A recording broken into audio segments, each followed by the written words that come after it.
Here are 5 tips on an iPhone that you must try. In the first position, we have the copy of the modifications.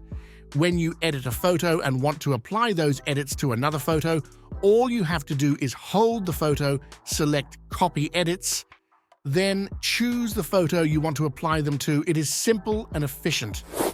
The second tip is to film quickly.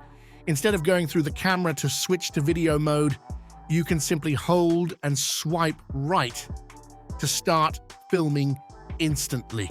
It's like on WhatsApp when you send a voice note. For the third tip, you can change windows easily by letting your finger slide to the left or right. No need to go back every time. Fourth, secure your phone by enabling automatic data deletion after 10 failed unlock attempts. This ensures that your data remains private, even if someone tries to unlock your phone without permission.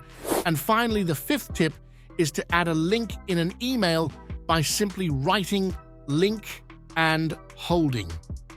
This allows you to add a link without the recipient being able to see it directly, forcing them to open it to discover its contents. If you found these tips useful, don't forget to leave a thumbs up for more videos.